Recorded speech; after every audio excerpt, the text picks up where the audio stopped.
The Organized Mind, Thinking Straight in the Age of Information Overload by Daniel J. Levitin. Hey there, welcome. Really glad you're here. So, can we talk about feeling overwhelmed for a second? You know that drowning sensation when your inbox is exploding, notifications won't stop buzzing, and you've got a million choices to make about everything? You're genuinely trying to focus, but your mind feels like someone opened 50 browser tabs at once. Keys vanish into thin air, appointments slip through your fingers, and simple decisions suddenly feel impossible. Sound familiar? Trust me, you've got plenty of company. Let me tell you about Ioana. She grew up in communist Romania, where life under a brutal regime meant choices were basically non-existent. Food lines stretched forever, shortages were just normal life. Then she moves to America for university.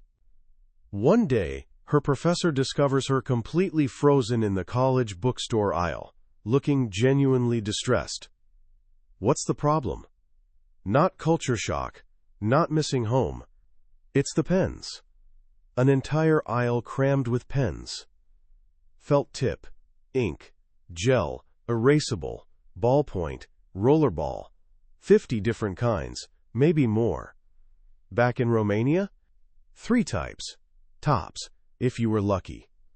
Which one do I need? She asks desperately. I've been standing here reading labels for an hour. That paralyzing moment Ioana experienced? That's basically all of us now. Welcome to the age of information overload. And honestly, it's doing a number on us. Not just killing productivity, but draining our peace of mind, crushing creativity, and even stealing our happiness.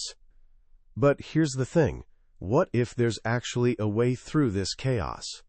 A method to think clearly again, to organize not just your messy desk or overflowing closet, but your actual mind?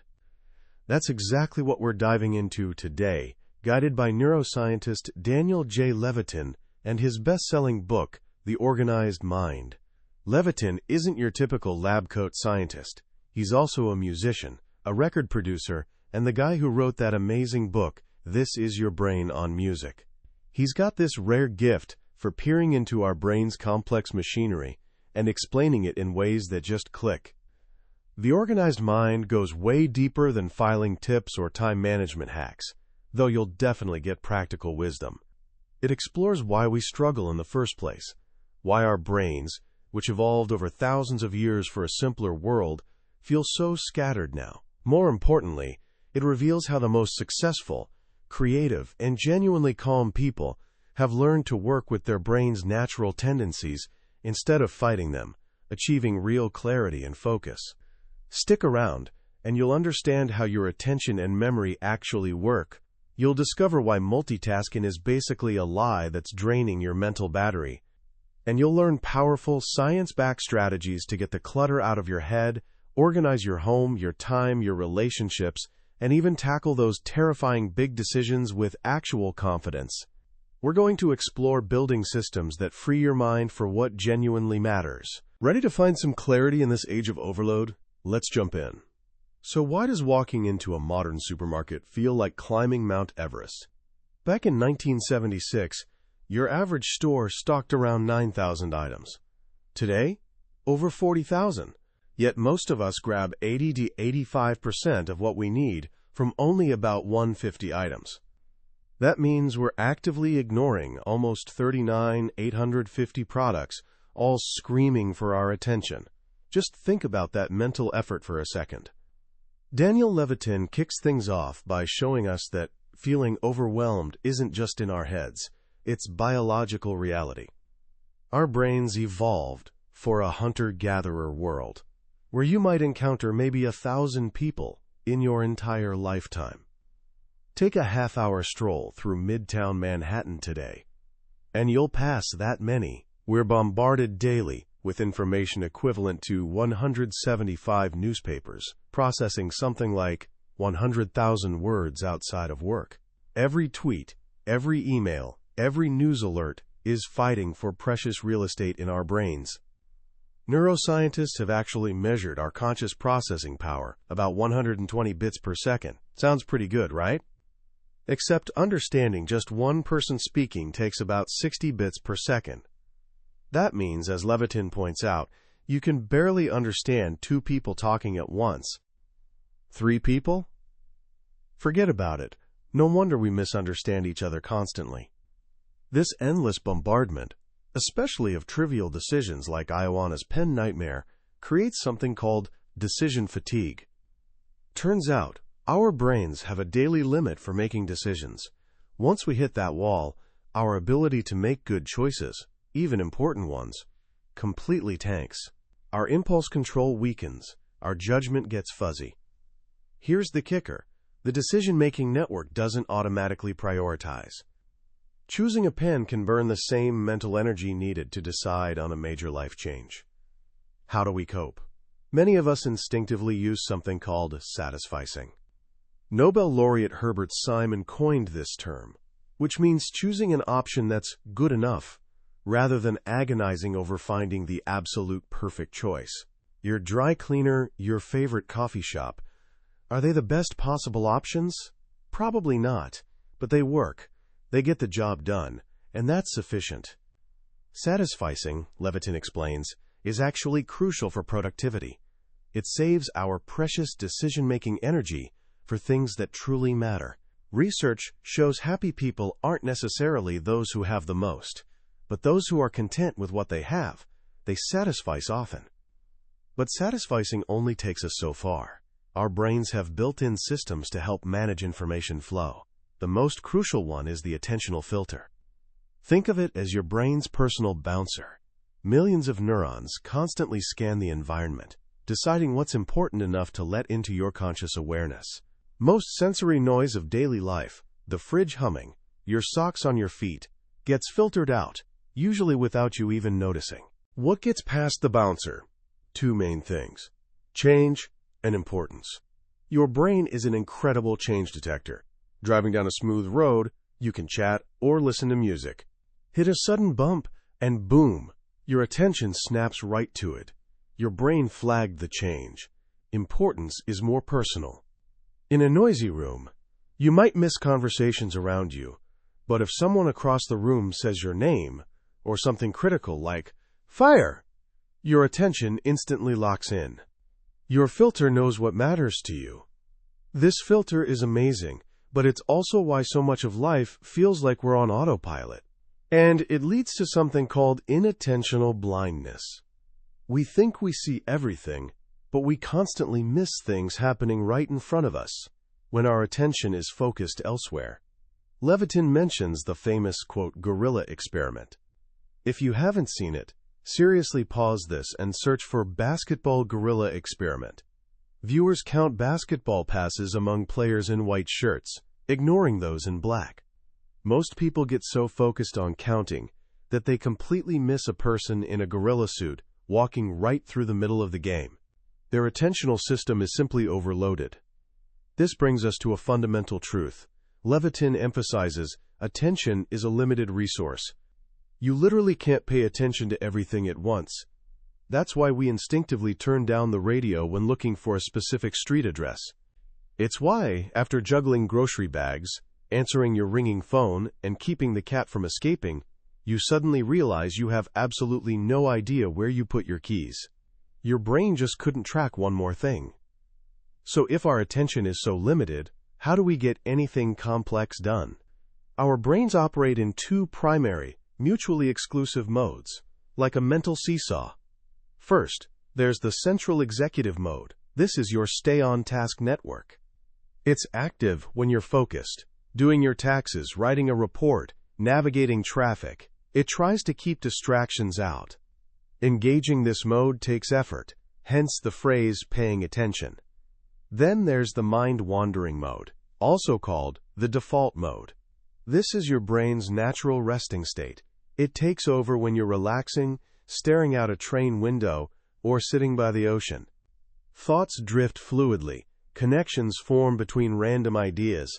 It's the realm of daydreams.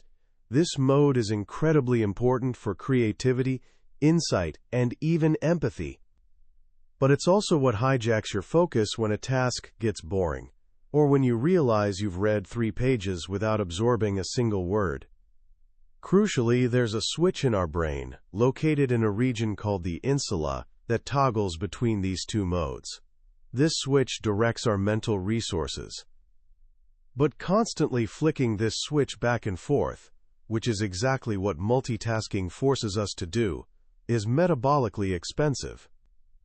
It burns through our brain's fuel, glucose, rapidly, leaving us feeling tired, foggy, and prone to errors. Levitin is crystal clear about this. Multitasking is a myth. We think we're juggling multiple tasks simultaneously, but we're actually just switching our attention rapidly between them, and each switch comes with a cognitive cost. We become less efficient, make more mistakes, and stress hormones like cortisol increase. Even worse, multitasking creates a dopamine addiction feedback loop. Our brain gets rewarded for seeking novelty, checking that email, glancing at that notification, rather than for sustained focus. When you learn information while multitasking, it even sends it to the wrong part of the brain, the striatum for skills instead of the hippocampus for facts and ideas, making it harder to recall later. So if our brains aren't built for this constant juggling, and our attention is limited, how did our ancestors manage complex information? And how can we? Levitin takes us back 5,000 years to a game-changing invention, writing. What were the first things humans wrote down? Not epic poems or love letters, but business inventories, sales receipts, recipes. As cities grew and trade increased, merchants couldn't keep everything in their heads. Writing became a way to externalize memory. This is the absolute core principle Levitin offers for navigating information overload. Shift the burden of organizing from our brains to the external world. Our brains, while vast, struggle with reliable retrieval. We think we remember things accurately, but cognitive psychologists have shown memory is incredibly fallible, easily distorted, and prone to false confidence. We don't just remember things wrong, we often don't even know we're remembering them wrong. Think about those vivid flashbulb memories, where you were on 9/11, for instance. Many people recall seeing the first plane hit the North Tower live on TV. But video of that first impact wasn't broadcast until the next day. Our brains rewrite memory to fit the known narrative. Retrieval is also messed up by similarity. Why is it hard to remember where you put your keys this time? Because you've put them down in hundreds of different places over the years, and those memories blur together. Unique or emotionally charged events stand out because they have fewer competitors during retrieval. Writing things down, creating external memory aids like calendars, filing cabinets, computers, smartphones, frees up our internal attentional and memory systems. It extends the natural limits of our hippocampus. But writing created new problems: storage, indexing, and access. Where do you put the information so you can actually find it again? This is where categorization becomes crucial. Our brains are natural categorizers. It's a principle of cognitive economy. We group things, beans, blades of grass, emails, tasks, to avoid processing every single detail. Categories can be based on appearance. All the red apples together, or function, things I can write with, includes pen, pencil, crayon, even lipstick in a pinch. We even create conceptual, on-the-fly categories like things to grab in a fire, wallet, photos, pet, items with no physical similarity but bound by a situation. Levitin shows how deep this runs by looking at language across cultures. Early humans made fundamental distinctions: now versus not now, human versus non-human. As languages evolved, universal patterns emerged in naming plants and animals based on practical importance and cognitive ease. Think tree, then maybe grass, then bush, vine, herb. Color terms follow a universal order too. First light/dark, then red, then yellow or green, then blue. These aren't arbitrary. They reflect hardwired principles of how our brains structure the world. The key to harnessing this natural categorizing ability is to create systems outside our heads that mirror or improve upon the brain's own methods. How do highly successful people manage this? Levitin observes that many employ assistants who act as external attentional filters, handling mundane details so the executive can stay focused, present, and in the moment. But even without staff, we can adopt their strategies. One powerful technique is active sorting or triage. When mail, emails, or tasks come in, consciously sort them into categories. 1. Do it now. Urgent things needing immediate attention. 2. Important, but can wait. Things needing review later. 3. Less important. Keep for reference. Catalogs, magazines. 4. Discard. Junk. This simple act externalizes the prioritizing process, reducing mental clutter and anxiety. You know what needs focus now, and what can safely wait. David Allen, the productivity guru, calls this clearing the mind. Writing things down interrupts the brain's rehearsal loop, that nagging internal voice constantly reminding you of undone tasks, freeing up mental energy. Levitin champions the humble 3x5 index card system, one idea, one task per card. This allows for easy sorting, reordering, and random access. Carry a stack. Jot down thoughts or tasks as they arise. Then sort them daily using categories like do today, do this week, delegate, defer, or drop. It gets thoughts out of your head and into the physical world. Even high-tech leaders like Sheryl Sandberg admit to using low-tech notebooks for this very reason. Another powerful externalizing principle Levitin highlights is using what are called Gibsonian affordances. These are design features of objects that tell you how to use them, offloading the need for memory. A door handle affords pulling. A flat plate affords pushing. Scissors have different sized holes for finger and thumb. We can create affordances in our homes to combat losing things. The simple key hook or bowl by the door. A designated tray for your phone and wallet. The rule is the designated place. Always put the item there, no exceptions. This harnesses the hippocampus, our brain's powerful spatial memory system, which evolved to track stationary objects. Things we lose often, like keys or glasses, are things that move around. Giving them a fixed home makes them stationary in our mental map. For frequently used items in multiple locations, scissors, reading glasses, Levitin suggests buying duplicates and giving each a designated spot in each room. This prevents the item from becoming nomadic and taps into place memory within each context. Organizing our physical space, Levitin argues, organizes our mental space. He points to creative people like Joni Mitchell, whose kitchen has meticulously organized drawers for different types of tape, batteries, and baking tools. I don't want to waste energy looking for things, she says. This isn't obsessive compulsion. It's freeing mental bandwidth for creativity. A crucial element, though, is embracing the power of the junk drawer. No system can perfectly categorize everything. We need a miscellaneous category, an unassimilated pile for things that don't fit neatly or that we don't have time to sort immediately. This acts as an escape valve, preventing the entire system from breaking down when faced with ambiguity. Periodically review the junk drawer. Sometimes a new category emerges from its contents. What about our digital lives? The same principles apply, but with added challenges. Our computers often become vast, disorganized, digital junk drawers. The desktop metaphor, with files and folders, mimics a 1950s office, but doesn't fully leverage how our brains work. Levitin suggests exploiting place memory, even digitally. If possible, use different devices or distinct visual environments, like different desktop patterns or user modes, for different domains. One for work, one for personal finance, one for leisure. Stepping into a different digital space can reset your brain and improve focus.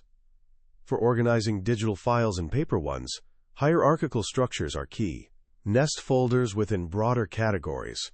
For example, finances, then taxes, then 2025. but keep categories meaningful to you. And don't make hierarchies so deep you get lost. Aim for balance. A key advantage of digital files is searchability, but relying solely on search burdens your memory to recall file names or keywords. Browsing well-organized folders can help you rediscover things you forgot you had.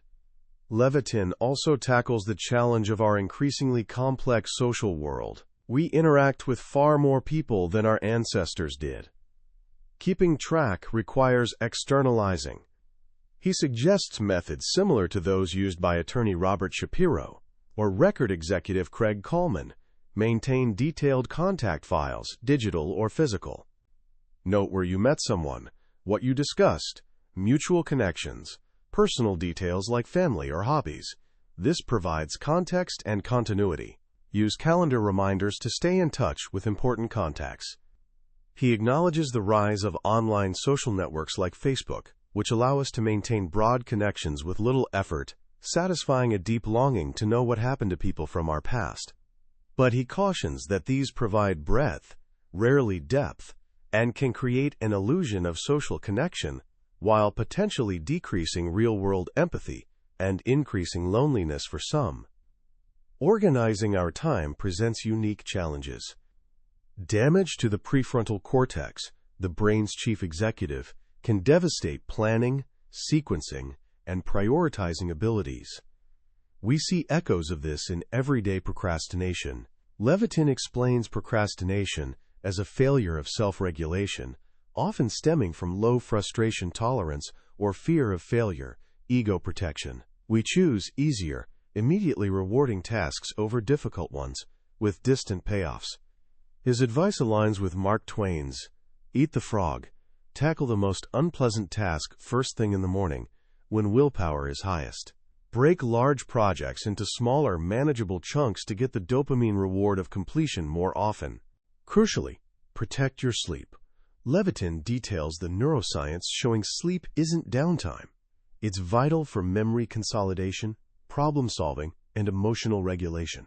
During sleep, the brain unitizes, binds chunks of experience, assimilates, integrates new information, and abstracts, discovering hidden rules. Depriving yourself of sleep, even slightly, or disrupting your routine, significantly impairs cognitive performance for days. He even discusses the historical norm of bimodal sleep, 2 blocks per night with a waking period in between, and the power of short naps to restore focus. What about making those truly hard decisions, especially medical ones? Here, Levitin argues passionately for understanding probabilities and fighting our brain's natural biases. Our intuition is terrible with statistics. We fall prey to the framing effect, reacting differently to identical information presented as survival rates versus mortality rates, denominator neglect, focusing on the number of people harmed while ignoring the vast number unaffected, and base rate neglect, ignoring the background frequency of an event. He introduces the fourfold table as a powerful tool for organizing probabilistic information. By visualizing the relationship between test results, positive/negative, and actual conditions, disease, no disease, factoring in base rates and test error rates like false positives and negatives, we can calculate the true probability of having a disease given a positive test. Often, for rare diseases, even a positive test results in a low actual probability. This helps evaluate risks versus benefits of treatments, considering the number needed to treat, how many people must receive a treatment for one person to benefit.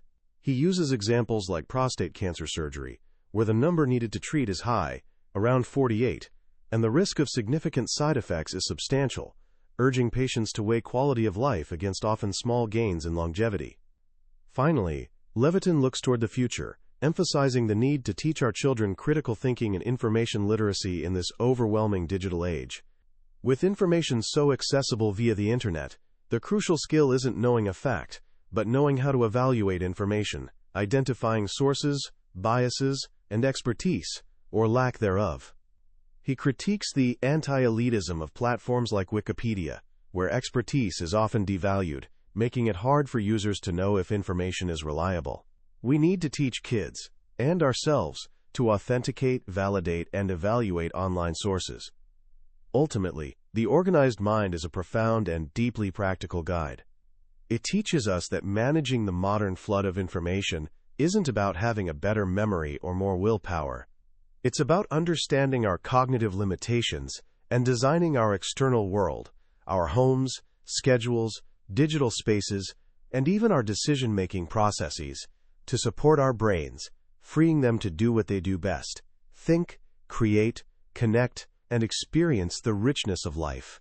It's about externalizing the clutter so we can internalize the calm. Reading Daniel Levitin's The Organized Mind feels less like reading a self-help book and more like having a wise, patient neuroscientist explain exactly why your brain feels scrambled and then handing you the manual to fix it. What resonates so deeply is that Levitin doesn't just offer tips. He reveals the fundamental mismatch between our ancient brain wiring and our hyper-modern world. The sheer volume of information Levitin quantifies is staggering: 175 newspapers worth of data per day. Understanding that our conscious attention is capped at roughly 120 bits per second, while just listening to one person speak takes 60, is a game changer. It instantly validates that feeling of being overwhelmed. It's not a personal failing, it's a biological constraint we're pushing against daily. The most powerful, actionable idea for me is the principle of externalizing the mind. The realization that writing things down isn't a crutch for a bad memory, but a sophisticated cognitive strategy to free up neural resources is genuinely liberating. The discussion of the simple 3x5 index card system, or even just rigorously using designated places for easily lost items, shows how low-tech solutions can be profoundly effective because they align with how our spatial memory, the hippocampus, actually works. Levitin's demolition of the multitasking myth is also crucial. In a culture that often glorifies juggling, understanding the cognitive costs, the switching penalties, the increased stress hormones, the information going to the wrong brain regions, is a powerful motivator to cultivate focused, single-tasking periods. His exploration of the brain's opposing central executive and mind-wandering modes, and the importance of allowing for daydreaming and rest to replenish our focus and foster creativity, feels like essential wisdom in our always-on world. And the chapter on making hard decisions, particularly medical ones, using tools like the fourfold table, is incredibly empowering. It provides a clear, logical framework to cut through fear and intuition, helping us truly understand risks, benefits, and those often ignored base rates. It's a practical skill for navigating not just health, but any high-stakes choice involving uncertainty.